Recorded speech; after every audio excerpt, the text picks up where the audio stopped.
सबसे पहले तो आपको बेहतरीन टीवी अदाकार का अवार्ड मिलने में मुबारकबाद। कैसा महसूस कर रहे हैं? बहुत अच्छा महसूस कर रहा हूँ। पहला अवार्ड है और पहला अवार्ड पहली चीज़ें हमेशा बहुत स्पेशल रहती हैं, सो मेमोरेबल रहेगा ये। आपने पहली फिल्म की बात की, आप पहली फिल्म के बाद इतना घबरा गए थे जो थोड़ा जीले जो 2016 में आई थी कि दूसरी फिल्म करने में आपने 5 साल लगा दिए। नहीं, मैं घबरा नहीं गया था, बट मैं जो भी प्रोजेक्ट करता हूँ मैं बस अपने आप को फोर्स नहीं करना चाहता और हाफ हार्टेडली नहीं करता। मेरी जब पहली फिल्म जब मैंने की थी उसका रिस्पांस मुझे इतना अच्छा नहीं लगा था, और वो फिल्म ओवरऑल रिस्पांस के अलावा भी फिल्म ओवरऑल उसमें काफ़ी कमियां थी। तो उसके बाद मैंने टेलीविज़न की तरफ अपना रुख किया, पहला प्रोजेक्ट किया। उसके बाद जब मुझे रिस्पांस अच्छा मिला, लोगों ने एक्सेप्ट करने लग गए, और विद टाइम मुझे रियलाइज़ हुआ दैट हर इंडस्ट्री, हर मुल्क की इंडस्ट्री अलग होती है। पाकिस्तान में ड्रामा बहुत बड़ा मीडियम है, एंड जिसको मैं हरगिज़ भी छोटे बड़े मीडियम में भी कंपेयर नहीं करता। दैन मैंने ड्रामा करना स्टार्ट कर दिया, and through out this time I was waiting कि कोई अच्छा स्क्रिप्ट आता है फिल्म का तो वो करूँगा। ये आया, मैंने साइन कर लिया। अच्छा बिलाल, आपकी उम्र में ना हीरो ज़रा रोमानवी से किरदार करते हैं, को बर्फ़ पोश पहाड़ों पे गाने गाना, ये करना। आपने इतना हसास मौजू क्यों चुना? मैंने नहीं चुना ये मौजू मूवी का, ये तो राइटर फ़िज़ा और नबील है, ये आइडिया उन्होंने ही कंसीव किया था। और मैं हर वक्त रोमांस नहीं कर सकता। मुझे नहीं लगता कि अगर हर प्रोजेक्ट रोमांटिक करूँगा तो वो कहीं ना कहीं शायद मुझे लगता है मेरे लिए बोरिंग हो जाएगा। ये एक हसास बल्कि मुतनाज़ा मौजू है, तो आपको कुछ घबराहट थी ये किरदार करते हुए? मेरे किरदार में से कोई ऐसी चीज़ नहीं है जिसकी वजह से मुझे फ़िक्रमंद या घबराहट हो, बट जिस तरह की कहानी है ये, क्योंकि जब आप 1971 की बात करते हैं, 1971 के बारे में आज तक ढाका फॉल के बारे में लोगों ने कभी बात नहीं की। पाकिस्तान में कभी ड्रामे नहीं बने, कभी फिल्में नहीं बनी, कभी इस पर कोई टेलीफिल्म भी नहीं बनी है। और क्योंकि ये हमारी हिस्ट्री का एक बहुत इम्पॉर्टेंट इंसिडेंट्स में से एक इंसिडेंट है, और आई थिंक हमारी काफ़ी यूथ को बताना इसके बारे में ये एक रिस्पॉन्सिबिलिटी भी है। तो वो चीज़ जिसमें ये कंटेंट, जिस तरह कॉन्सेप्ट है फिल्म का, जिस तरह नबील फ़िज़ा फिल्म्स बनाते हैं, वो out and out commercial movies होती हैं, ये थोड़ी सी उनकी फ़िल्म के हिसाब से बड़ी डिफरेंट थी। तो मैं थोड़ा सा फ़िक्रमंद था, मगर ऑब्वियसली जब आप किसी बहुत बेहतरीन डायरेक्टर के साथ, प्रोड्यूसर के साथ काम करते हैं जो कि बहुत एक्सपीरियंसड हैं और आपसे कई ज़्यादा एक्सपीरियंस हैं, तो टेंशन थोड़ी कम हो जाती है। So I was working with the best, तो मैं इतना चिल था, मुझे इतनी परेशानी नहीं हुई। तो आपने इस फिल्म को करने से पहले कुछ तारीख पढ़ी, तो एक दो किताबें पढ़ लें, थोड़ा सा आइडिया तो हो कि हम जो करने जा रहे हैं, तो कुछ किया आपने? नहीं, आई थिंक 1971 के बारे में हम सबको पता ही है, और किताबें नहीं पढ़ी, मगर थोड़ा बहुत रिसर्च किया था जब फिल्म साइन की थी। तो उसके बाद बाकी जो स्क्रिप्ट के अंदर है, स्क्रिप्ट के अंदर भी हम, अगर हमें नहीं भी पता होता तो स्क्रिप्ट के थ्रू हम इंफॉर्मेशन ही दे रहे हैं, लोगों को एजुकेट ही कर रहे हैं। सो अच्छा बिलाल, ये बताइएगा कि अपने किरदार से कितने मुतमईन हैं आप इस फिल्म के? जी।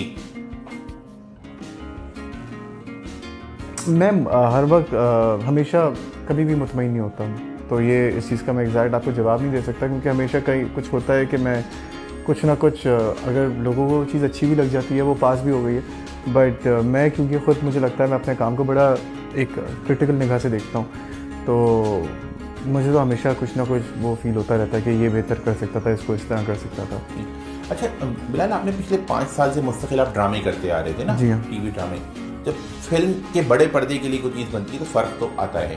तो कुछ दिक्कत महसूस हुई कि टीवी करते करते करते जब बड़ी स्क्रीन के लिए शूटिंग करते हैं तो कुछ दिक्कत महसूस हुई? कुछ डिफरेंस तो ऑब्वियसली डिफरेंस नहीं, दिक्कत कोई मुश्किल पेश आई? मुश्किल नहीं है, मुश्किल बिल्कुल भी नहीं। इनफैक्ट मुझे, आप शायद यकीन ना करें, मुझे ज़्यादा आसान लगा, क्योंकि मे भी शायद इसका कैरेक्टर जो मैं कर रहा हूँ वो बहुत ही सिंपल है। मैंने टेलीविज़न में इससे मुश्किल काम किया हुआ है, और इससे मुश्किल कैरेक्टर्स प्ले किए हैं, जिनको थोड़ा सा प्रिपेयर करना पड़ता था मुझे कि इसको किस तरह करना है, उसको किस तरह करना है। टॉकिंग अबाउट दिस फिल्म, क्योंकि मेरी लुक भी नबील फ़िज़ा ने डिसाइड की, स्टाइलिंग भी उन्होंने की, और सिंपल कैरेक्टर था। मुझे लगा अगर मैं इस कैरेक्टर को ज़्यादा प्रिपेयर करूँगा तो शायद मैं ख़राब कर दूँगा, और बड़ा रियलिस्टिक और वो उसकी रॉनेस और रियल दिखे तो ज़्यादा बेहतर है।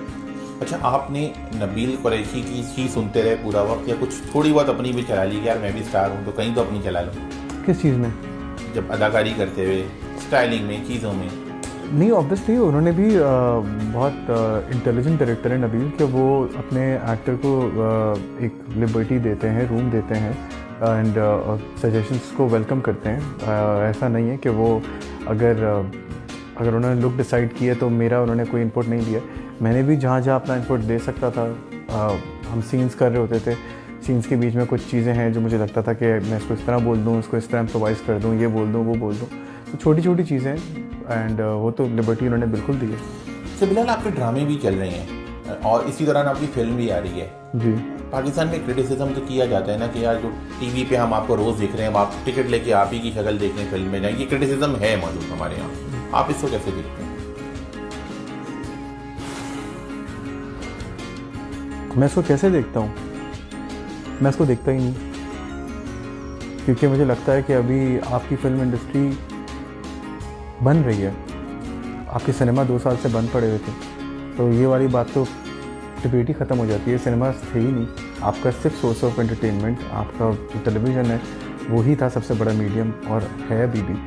सो आई एम श्योर ये लोगों की बातें फ्यूचर में आती होंगी एंड कहीं ना कहीं it makes sense as well, but अभी इस पर कोई जजमेंट रखना और अपने लिए कुछ फ्यूचर स्टेप डिसाइड करना कि मैं क्या करूँगा, it's too early for me.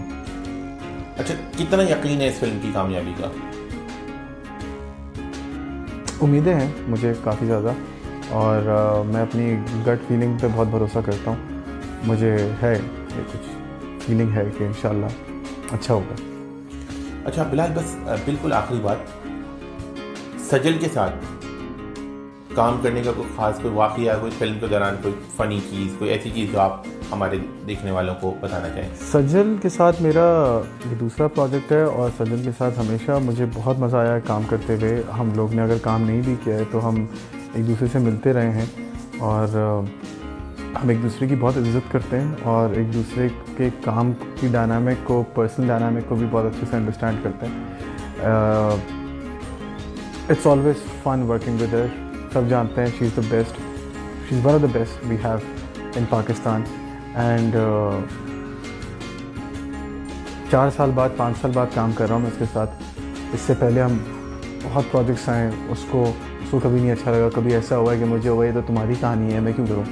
तो हमेशा कुछ ऐसी चीज़ों में हम फंसे रहे हैं। तो 4 साल बाद, 5 साल बाद मौका मिला है, एंड हमें लोगों ने भी अब तक 2-3 दिन से बड़ा अच्छा रिस्पॉन्स आ रहा है हमारे ऊपर भी। तो आई एम रियली होपफुल। सवाल आपका क्या था?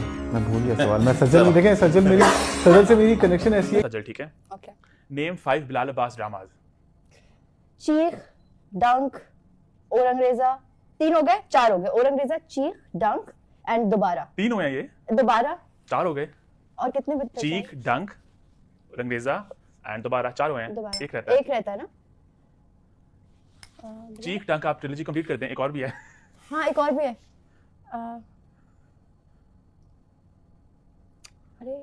अरे ये उसने 3 दिन पहले इंटरव्यू में बोला मैं फैन हूँ बिलाल की। नहीं, अब सारे ड्रामे तो नहीं मैं देख सकती ना। तो 5 ड्रामे भी। ओके, बिलाल, ओ गॉड, एक और था जिसमें मुझे बिलाल का काम वाकई बहुत अच्छा लगा था। वो इनका पहला ड्रामा था, उसमें सोनिया इनके साथ थी, काशिफ निसार ने डायरेक्ट किया था, ये भी पता है। सही पहुंच गई। Dum pukht. Not bad. Now this one is for only for Bilal, ठीक है। Name 5 Sajjad Ali dramas. सन्नाटा और अंग्रेजा। स्पीड देख रही हो? सन्नाटा और अंग्रेजा, तो दूसरे भी आए थे। ये दिल मेरा, इश्किला। 4 नहीं हुए? सन्नाटा और अंग्रेजा, ये दिल मेरा, इश्किला और आंगन। परफेक्ट। अब ये आप दोनों के लिए, कोई भी दे सकते बेल बजा के। नेम 5 बड़ा आसान है, नबील कुरैशी फिल्म्स। कायदे आज़म जिंदाबाद, नामालूम के 2 part, actor in law, load shedding. चल के पुरानी राहें अब तो सब थक गए यार, नहीं सोच के पर लगा के उड़ के देखे एक बार। टंग टंग tender tongue tongue tender tongue tongue tender tongue. Obviously Fizaz is a big producer.